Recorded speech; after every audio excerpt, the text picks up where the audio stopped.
So let me introduce our first speaker. Jennifer Turner has served as director of the Wilson Center's China Environmental Forum for 23 years. She's a widely quoted expert on U.S. China environmental cooperation, as well as climate-related challenges and governance issues facing the world's most populous country. As head of the center's Global Choke Point Multimedia Reporting Initiative, Turner's work combines on-the-ground research with visual storytelling. The title of her talk is Choke Point China, Confronting Water Scarcity and Energy Demand in the World's Largest Country.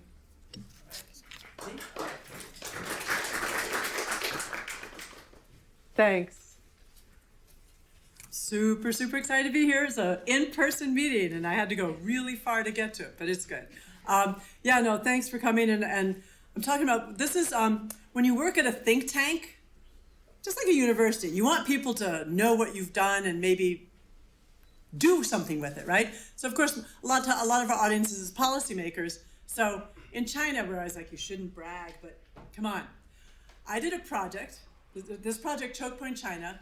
After we did it for 4 years, it helped inform a component of the 2014 US China climate agreement. Remember 2014, the good old days? US and China were working together on climate and energy issues. And when they signed the agreement, that helped push through the Paris Climate Agreement. Because when the two largest energy producers and CO2 producers come together, the world follows. And one of the components in the agreement was the creation of a water energy technology center. And it was inspired by this multimedia reporting project that I'm going to talk to you about today. And what they created in the agreement was a kind of consortia. I don't know if you guys have heard about this in the consulate. It's called the Clean Energy Research Center. They had one on renewable energy, electric vehicles, and this one was created on the water energy technologies. So there were Chinese and US businesses, scientists, NGOs, coming together to figure out the kinds of technologies that could lower the water footprint of energy and lower the energy footprint of water. Maybe the first one is most familiar to folks, is that, well, or maybe not. I'm now kind of discovering that a lot of people aren't aware of the water energy connection. But depending on what kind of energy you use, it's going to be thirstier or not. Coal and nuclear power are the thirstiest, because we use water to often cool the plants as they're producing energy. Coal, we use it to wash the coal, and afterwards with the coal ash, you make these ash ponds.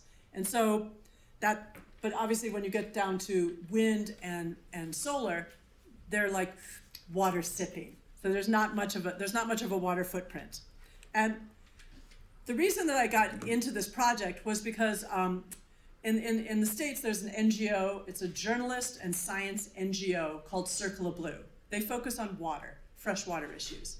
And they did a series of about 25 stories focused on the United States, looking at what was going to be the water footprint of the energy sector as we started expanding it into the new millennia. And they discovered that we're in trouble, at least at that time in 2008, 2009, 2010, that we still were using a fair amount of coal. We were importing tar sands oil from Canada, which needed a lot of water to process.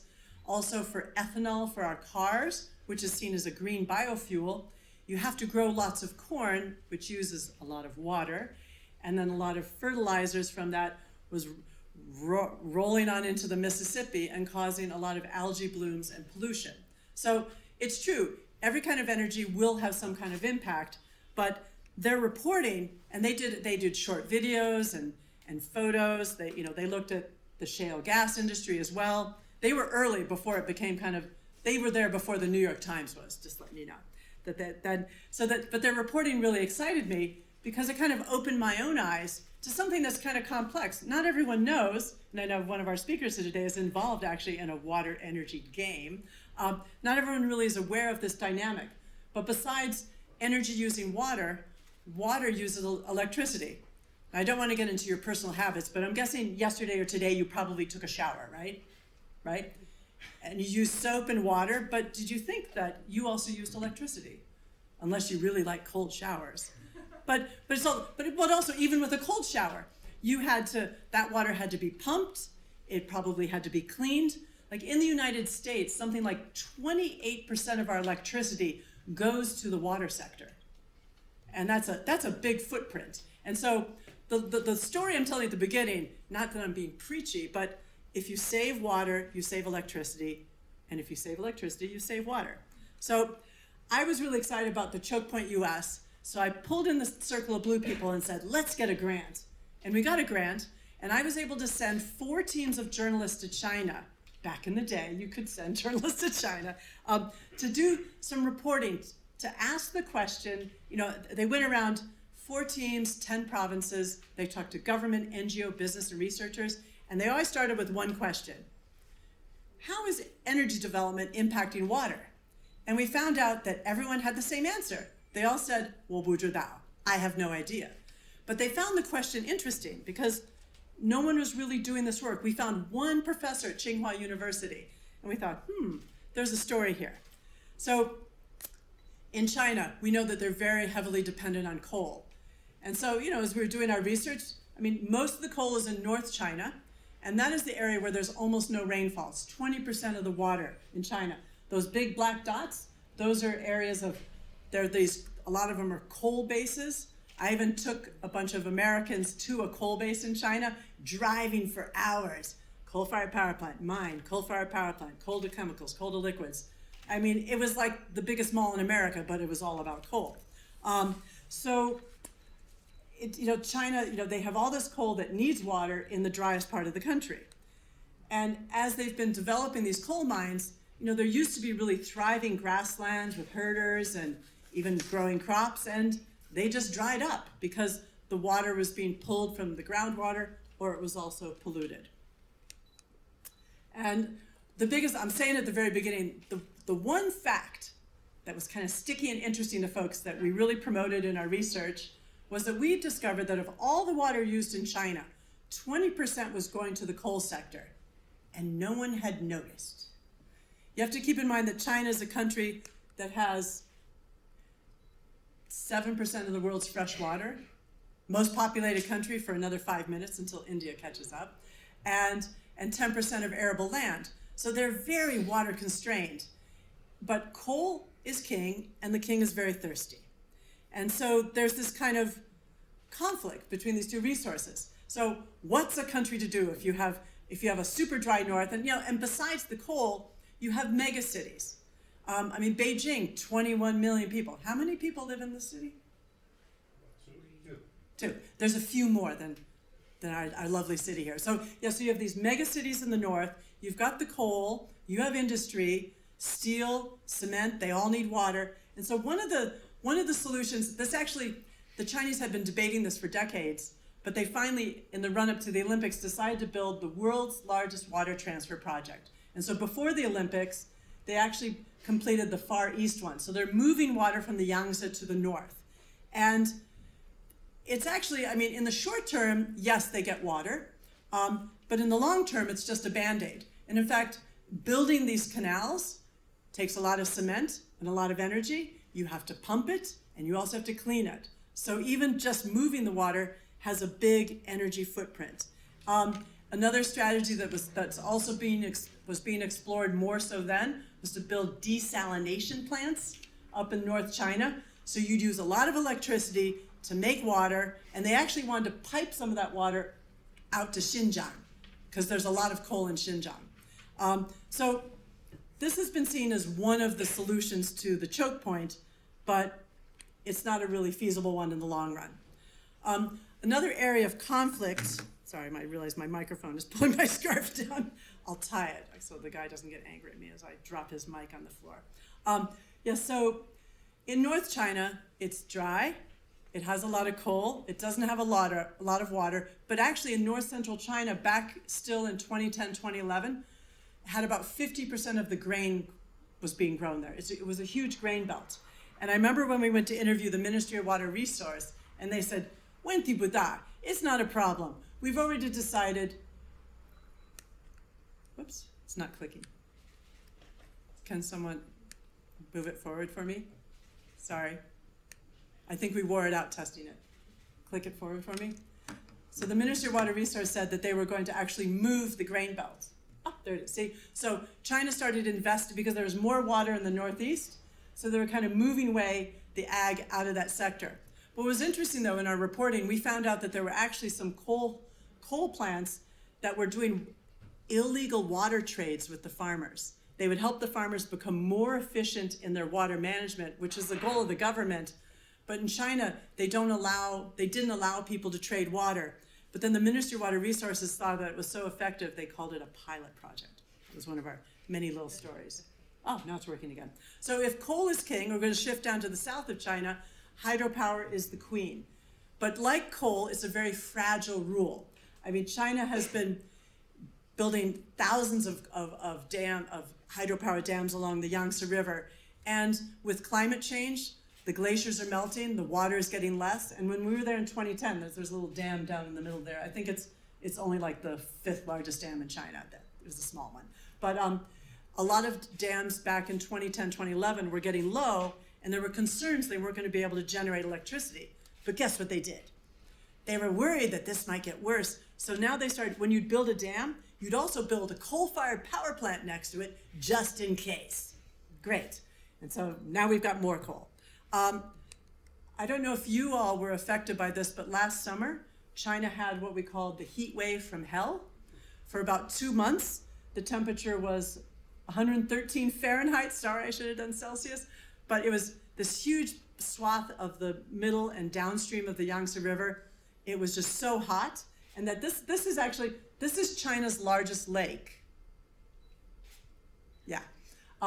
And it's been drying over the years because of all the hydropower and also because of all the cities, sand mining. But it even got worse during this time. And so what they had to do was they had to kind of threaten the hydropower battery of China, and the dams had to start opening water to rescue the lower areas. They turned on the coal-fired power plants, and then the Chinese government has started to talk about since then that they need to start building more coal-fired power plants. Can we take a moment to think about this? Coal uses a lot of water, you're short of water, so you're gonna build more coal. Sorry, being a bit snarky here today. And this really goes against a trend for 15 years where they've continued to drop coal use. Now back to my project. So these are just some of the many stories that we produced on Choke Point, China, that initially in 2010, 2011. And we went back and we gave a lot of like TED Talks, talking to government and NGOs and researchers. And then we went off and did Choke Point, India. But then we came back to China we formed a group, and this is some of them, of 4 Chinese and 4 Americans. We had water energy modelers, journalists, water experts, and NGOs from both countries. And I brought them together to compare notes on their own research and interests, and to also give more talks to the government, NGOs, and companies. And I want to talk briefly about 2 of my team members.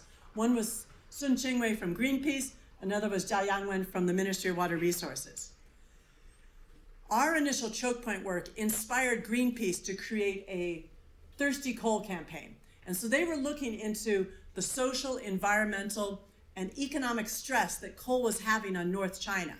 So that it wasn't, and that how, there was a lot of, it wasn't just the coal-fired power plants, but also, I don't know if you're familiar with coal to chemicals, coal to gas. You use coal to make plastics and other chemicals. They use it also to make fertilizers. Most countries use oil and gas.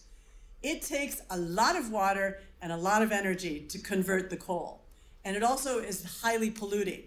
Greenpeace visited lots of villages who were making protests to officials about losing water, pollution of their soil, their animals dying.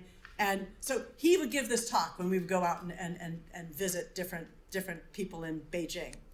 But then my Ministry of Water Resources guy was a bit more of an academic. But because of our work and when he told us later, when we came back and told him back in 2010 that 20% of China's water was going to coal, he wasn't sure if he believed it. Well, they went out and they did the research while we were away, and they came up with the fact that, yeah, you were pretty close. It was more like 15, Jennifer. I'm like, okay, now you know. And so the Ministry of Water Resources started regulating how much that coal miners had to recycle the water. They had to limit their water use. And so this was very exciting. But even more exciting to me was that all of these conversations and the stories, we translated them into Chinese, and it led to a lot of Chinese universities, NGOs. The World Bank came to me and they said they had wanted to do water energy work in China, and I showed them that it could work. And so all these different foundations and NGOs started doing water energy work and just starting to move the dial. And in the meantime, not focused on water, there's also been good news, as I call like a choke point solution. China's war on air pollution, limiting coal because you can't breathe. That is also good for water. And then 2021, Xi Jinping committing China to capping their coal and reaching carbon neutrality by 2060. That also bodes well for the water sector. And also the fact that China is #1 in the world in renewable energy. This is a picture of a wind farm that's down in southern China that they're expanding right now. And in 2 years, it will produce the same amount of electricity that Norway uses. China now is like 50% of the world's offshore wind. I mean, they just throw lots of money and lots of subsidies, and they're moving fast. And it's good news because it puts less pressure on the water sector. And also even in terms of coal. To be honest, they have the most modern air-cooled coal-fired power plants. And I remember there was a report by a think tank in DC that said in the United States, not a single one of our coal-fired power plants would meet the standards that China now has, because their plants use less water because they're air-cooled, but they're also much more efficient. As a side note, when China has gone overseas to build coal-fired power plants, they don't bring this technology. We could talk about that later. Another good news, my friends at the Ministry of Water Resources in China, they love campaign slogans with numbers. The 3 Red Line campaign. They're the only country in the world that I know of. They actually have an annual cap on how much water they should use. To be honest, the cap could be a little lower, but it's good that they're actually thinking at the national level, we can't surpass this red line. They like red lines, sorry. And they've been trying for a long time to make irrigation more efficient and protect water quality. Again, if you prevent pollution, and the Ministry of Water Resources has more muscles, if you prevent pollution, then you don't have to pay to clean it up. It's logic, right? Food, also, conserving water in agriculture and decreasing food waste, because when you waste water and waste food, you're wasting energy as well. And another angle that for China to get virtual water and land has been increasing their food imports, which is causing a lot of global concern in the world. Because I remember years ago there was a book called Who Will Feed China? And there was one line that sticks with me to this day. And they said, if every adult in China drank 1 more beer a year, that would be the entire harvest of Norway's grain. Sorry, I like Norway for some reason too. I brought it up twice. But one big concern, for the United States and as well is that the ag commodity footprint of China's imports of soybeans and beef. We also import beef and leather, also from Latin America. But by doing this, it's driving deforestation, which is increasing climate emissions. So I'm just doing a real quickie here. But I wanted to end up mentioning agriculture because, can I share my good news? I got a grant from the U.S. Embassy in Beijing recently. You can applaud if you want. You don't have to. But it's always good to get support from you guys. And it's about U.S. China climate and food. Because it's an area, because for 23 years, I've been looking at what the U.S. and China do on climate, environment, and energy. And we've had a lot of agricultural exchanges, but there hasn't been ag and climate. So I'm very much a matchmaker. And I thought, hey, we could do something here. So I can't do multimedia storytelling yet. I'm hoping we're applying for more grants that I do want to eventually send people, the US I could do it, but send people to China to look at, we're concerned with the greenhouse gas footprint of food production, distribution, and eventually disposal. We're starting with ag. We're going to be looking at the ag commodity imports and agriculture within each of the nations. And I don't know, I'm going to call it environmental diplomacy. What do you think? The State Department people are like, yeah, we like that. And we just wanted to let you know that. and also noting too that after I couldn't schlep like tons of, I brought one copy for our host today, but this is online. We did create a water energy roadmap afterwards, and it was actually around this, the work that we did on the roadmap and the conversations led the Department of Energy to approach us about creating what I talked about at the beginning, the Clean Energy Research Center, because we'd shown the Chinese were interested at all sectors, and it could be a good way to come together. And at that, you didn't like wave frantically. That's perfect. I was about to wave. She's about to wave. She's gonna like yank me off. And also, and should say that I know very little about Central Asia, but I agreed to come here because I'm very interested, because last time I checked, you're very close to China. And and also I was talking to an NGO yesterday and told them about my choke point issue, and they said, would you do a choke point in Kazakhstan? I'm like, I don't know, let's talk. So so that's me, just to get in contact with me, I'm just gonna slowly tiptoe off the stage here. Maybe we could have Oh, take some questions. Yes, that's right. I was like 20 minutes, I'm dead, but yeah. All right, so do you have some questions or comments? Don't be shy. Yes, and if you could say who you are to make sure I learn names. Yes. And actually, I'm director for Institute for Sustainable Development. And my question is, what about Xinjiang? What's going on in Xinjiang? You mentioned it, but I believe it's a very big topic from different angles, but what about from water point of view and from environmental point of view? Yeah, well, we actually did with the support from China's Ministry of Environmental Protection. They want us to go look. We did a small choke point Xinjiang. Choke point, actually, it was choke point Urumqi, because we were trying to look at what was the water energy dynamics there. And it's not surprising. It's North China. It's very dry, but we were trying to, with the Ministry of Environmental Protection, the analysis that we did was to try to help the local officials start also opening their eyes to water and energy are connected. But not just, maybe they knew they were connected, but what are the potential kinds of solutions? And that the ministry was keen on trying to, create more regulations that they call it like co-benefits, right? If you're gonna address one, you address the other. I didn't get to go on that trip. I was very sad. I sent the Circle of Blue people. I really wanted to go, but I think I was having a baby around the time. I can't remember anymore. I was busy with my child. I remember that much. I haven't done that much work in Xinjiang because that has been one area for a while where it's been very politically sensitive. But that's why I was really intrigued that they let us go in for this study. But it tells me too that over the years, in general, both with me and a lot of people in my network, environment and climate issues, but particularly water, it really opens doors in China. The amount of data and information that we got from experts to do our reporting was nothing short of amazing. And we credited them, and we had a professor from Ningxia University who gave us so much data that we actually took a special trip out into the desert to his university to give a talk, and I showed up and there was like 2,000 students in a gymnasium cheering for us. It was like, wow. So there was clearly a big interest out in the dry areas of China to learn more about this. But yeah, I don't have that much to say. We did, I'm hoping I can go back, but maybe it won't happen soon to Xinjiang. Some other questions? Yeah.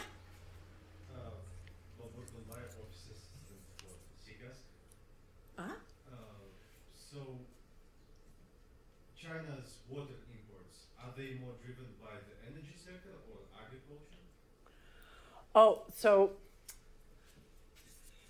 the virtual wortual imports. So they're not really importing water, but when China is investing.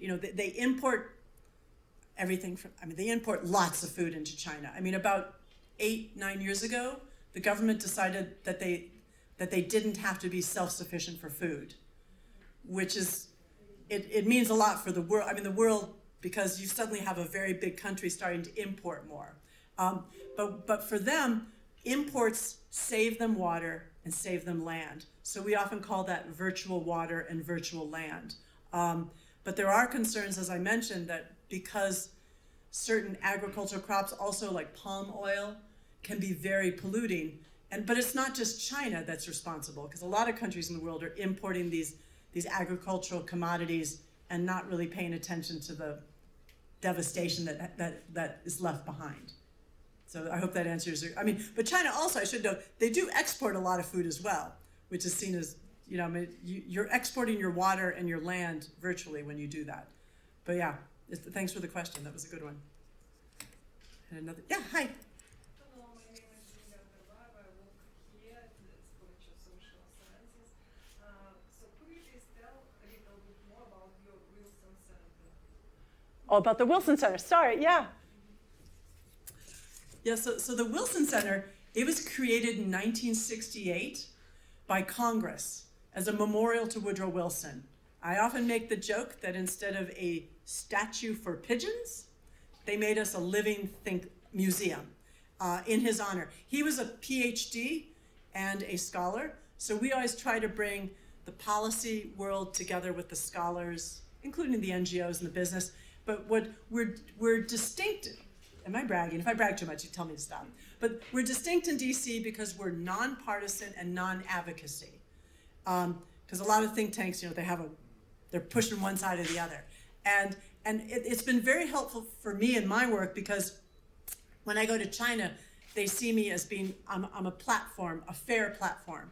And I've worked over the years, I've had many projects. I've done food safety, river basin governance, I've clean air talks. And I've worked with Chinese government, a lot of think tanks and NGOs, because I'm seen as, I guess, not dangerous and maybe helpful. And I think that and over the years, it's been exciting to see that even when the relationship gets bad, I think I told you guys the story at the consulate yesterday that back in 1999, when the war where the U.S. we bombed the Chinese embassy in Belgrade, that 2 days later, the head of our National Oceanic and Atmospheric Administration, he was supposed to go to China, and he was going to have 2 weeks of climate and science meetings. So he called the embassy and said, "Oh, you probably don't want me to come now." And they said, "No, you can go." And so that's when I said, that was my very first year working at the Wilson Center, and I realized energy and environment, and also later food issues, it's kind of a safe space. And it does, and I wasn't really joking, Brian, when I said environmental diplomacy, that the idea that they're mutual common challenges, and that it's not just the gov to gov. Love it, love the gov to gov, not talking it down, but also the NGOs, the universities, the think tanks, student groups. There's a lot of interaction between the two countries.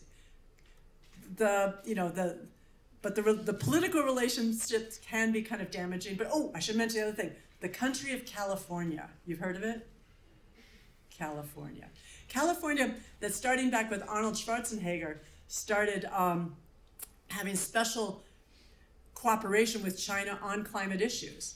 And there's even like a big California-China Climate Institute based at University of California, Berkeley. And I cooperate with them. We're doing joint meetings, and so they and I during COVID, it was webinars, but we were still putting on conversations.